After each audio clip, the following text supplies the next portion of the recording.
Hello, it is time to pick my January TBR. I know it's going to be the new year, but I decided to just leave the game as it is. I haven't made any changes and I'm just gonna continue where I left off last time. I am also going to be participating in the Whodunnit Readathon in January. What I thought I would do is just play the game like I always do. And then at the end I will talk a bit about the readathon and see how the books I pick will fit into the readathon. So yeah, let's just get into the rolls. We ended on number 35 last time, so here's roll number 1, which is 4. 1, 2, 3, 4. And that is a new to me author.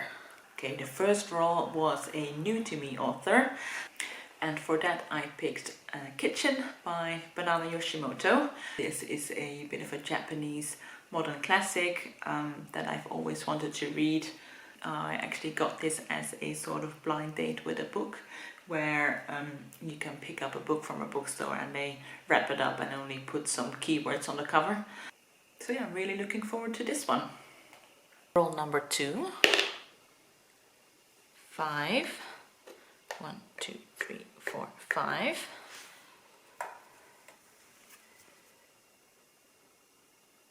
A 5-star prediction. The next roll was a 5-star prediction, and for that I picked Crying in H Mart by Zauner. Now this book has gotten a lot of hype, which doesn't always mean I will enjoy it, but I do love memoirs. I love books where food plays a big role. I like books that explore grief, and also books that explore clashing of different identities, like from different cultures. So yeah, I think this might be a favorite. Roll number 3. 6.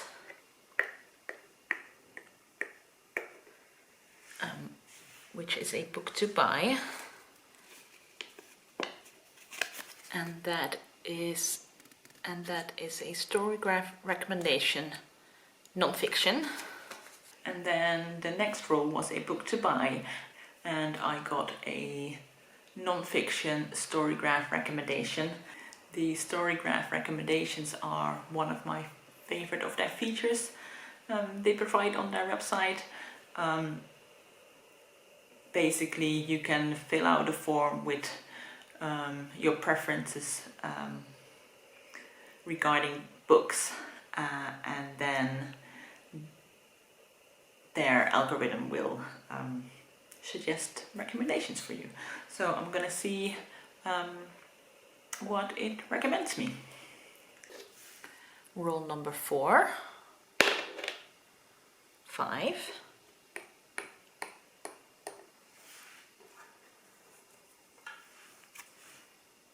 A book with a plant or a tree on the cover. Number 4 was a book with plants or trees on the cover. And for that I picked The Tie That Binds by Kent Haruf, which has trees right there. And this is about an elderly lady who gets charged with murder. I've heard it's not so much a crime book, but more a portrait of a small town and the life of this elderly woman. And I've read another book by this author that I really loved, so I'm looking forward to this one. Roll number 5.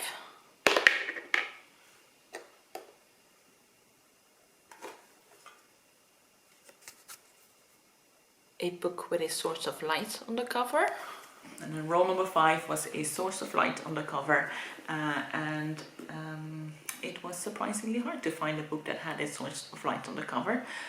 The only one I did find was The Long Way to a Small Angry Planet by Becky, which has a whole bunch of stars. This is one of those books that I feel like everyone has read.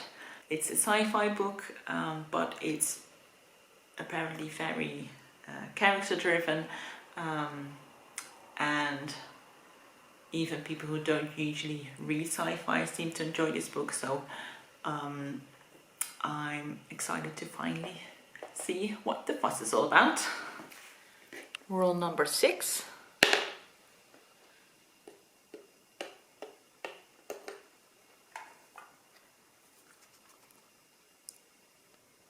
Buzzwords people.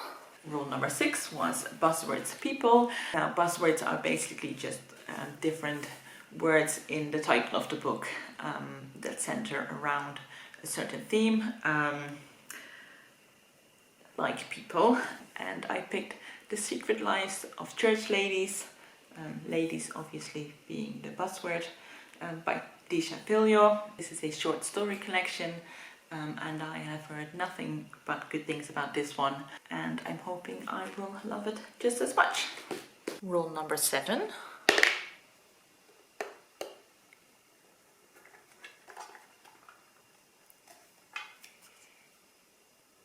Is science. Then rule number 7 got me on science. So a book that deals with science in the broader sense of the word. So I picked this book, which is the Dutch translation of The Bird Way by Jennifer Ackerman, which is all about the behavior of birds, I believe. I got this book from a colleague who was clearing out her bookshelves, and she thought I might like it. And I think I might like it as well. Rule number 8.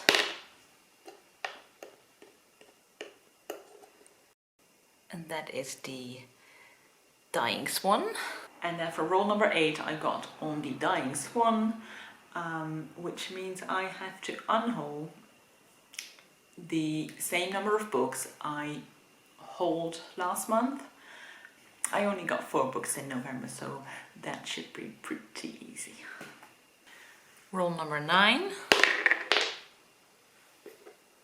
is 1. A book to buy again. A beloved author. Rule number 9 was another book buying prompt, and this was a book by a beloved author. And I really like this buying prompt because often I will read a book I really enjoy and then never read anything else by this author, even though I would love to read more of their backlist books. So yeah, there's lots of options for this, and I'm excited to go find something. The last rule, rule number 10.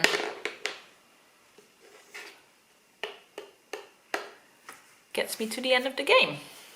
Last roll got me to the end of the board, which works out very well. If you don't know, if I get to the end of the board, I celebrate by sending one of you a postcard. I got this pack of postcards, which has different illustrations by Jackie Morris. I'll show you a few examples.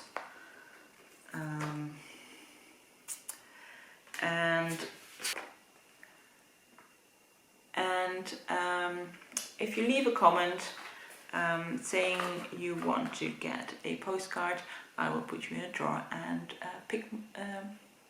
pick one person to send a postcard to. So yeah, that was the game. Now let me get into the Whodunnit Readathon. So when I first saw the Whodunnit Readathon, I wasn't sure if it was going to be for me. Just because it sounded like it might be a crime book readathon, which I don't really read that much. And it was based on the game Clue, or Cluedo, depending on where you are, which is a game that I have actually never played. So I wasn't sure at first, but then I saw Karen of Roving Reader talk about it. then I realized it was actually a perfect readathon for me. I'm going to try and briefly explain what the readathon is about, but I will also link the announcement videos of the creators of the readathon, so you should definitely check out their videos. So the readathon is based on the game of Clue, and even I, who have never played the game, know that the aim of the game is to figure out you have to figure out a crime and find out who is the murderer, what's the murder weapon, and in which location the murder has taken place. And to participate in the readathon, you have to read books that connect either with a suspect, a murder suspect, a location, or a murder weapon. And they don't have like set prompts for each of the different attributes. You just have to tie it in to either the suspect, the weapon, or the location, and you can make this as specific or loosely connected as you want to.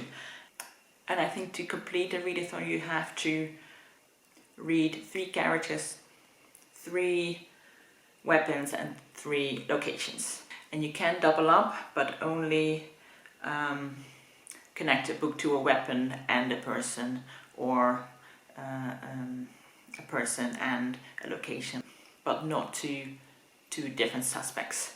And from what I understand, each prompt that you fulfill will allow you to open a video which will give you a clue to solve the mystery.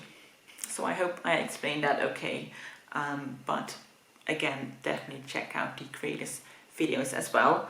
So what I would do now is go through my TBR for January and then see how I can connect them to the prompts. So I've written down the different characters because I'm not familiar enough with the game to know these off by heart. So the suspects are Colonel Mustard, Professor Plum, the Reverend Mr. Green, Mrs. Peacock, Miss Scarlet, and Mrs. White. The weapons are a knife, a candlestick, a revolver, a rope, a lead pipe, and a wrench.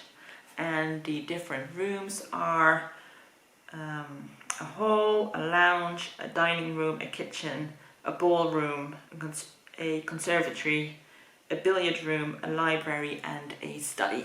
So yeah, let me just go through my stack of books. I'm going to go through my book club books first because they didn't fit into my TBR, but I'm still reading them. So January will be the first time I will be participating in a new book club with some of the people who were at the reading retreat back in November. And for that we will be reading Atonement by Ian McEwan. This I could tie to Colonel Mustard because it is set partly during the war, Colonel War, that connects. Also, I'm gonna tie it to Conservatory because Robbie Turner, one of the main characters, is a gardener. I connect a conservatory to a garden. And I could also connect it to a lead pipe because it deals with heavy topics, and a lead pipe is heavy. So if you read this book, I will get to reveal 3 different clues. Okay, so my battery ran out, so I had to recharge it. And now it's a bit later, and therefore also a bit darker. So for our Instagram Classics book club, this month we will be reading Lady Chatterley's Lover by D.H. Lawrence. And I figured I could pair this maybe with Miss Scarlet, because in the book Lady Chatterley begins a love affair, and Miss Scarlet is apparently this sort of seducing character, so I thought that might fit. And then thirdly, for a kind of book club book, I will be joining in with the E.M. Forster read-along that Jen the Librarian is hosting in 2023. she is going to be reading all of Ian Forster's book in publication order, and she has some other things planned as well. Again, I will put her announcement video down below as well, so you can check it out. I'm not sure yet if I will be joining in with all the books in 2023, but I did find Where Angels Fear to Tread in the library, so I will be reading along with this one, and this could be for Mr. Green because it has a green cover, and also the library as a location because I got it from the library. Kitchen, I could obviously tie to the location kitchen, and it also has a knife on the cover, so that could be one of the murder weapons. Crying in H Mart could be Colonel Mustard because it has a sort of mustardy yellow cover. I'm gonna tie it to Wrench as well because I think it will be a heart-wrenching story. And maybe also dining room or kitchen because it has a strong connection to food. The Tie That Binds, I think I will connect to Miss Peacock because I believe she's an elderly character, and this also has an elderly protagonist, and a tie, and the title sort of reminds me of rope as well as a weapon. This one I struggled a bit with initially, but then I realized a candlestick is also a source of light, like the stars, so maybe that's something I could use. The Secret Lives of Church Ladies. It has a peach on the cover, which is food, which also connects to a dining room. It has a church, so that maybe could be connected to the Reverend Mr. Green. And then I thought also maybe Revolver because it's short stories, and like a book with short story, a revolver has different bullets in them, like the bullets could be short stories. And then lastly, The Birdway, I'm going to connect to Study because it's a non-fiction book, and also I could go either for Mrs. White because the cover is white, or Mrs. Peacock because it has birds on the cover. So yeah, I think I'll do okay on the readathon if I read these books because all of them I could connect to at least one of the prompts, and several of them would fulfill more than one prompt. So here we have it, my stack of books for January. If I look at these books, I think it's going to be a really excellent reading month with different genres and just lots of books to look forward to. And I'm really looking forward to participating in the Whodunnit Readathon as well. I think it's such a fun idea, and if like me you weren't sure you were going to participate because you thought it was going to be a crime book-based readathon, please check it out because it just sounds like a lot of fun. If you have anything to say about the books on my stack, please leave a comment down below. I hope your reading in January will be really good as well, and I'll talk to you in the next video. Bye bye. I forgot one thing. So in the readathon you get to pick a different character that you play as, and each character will give you a different advantage in the game.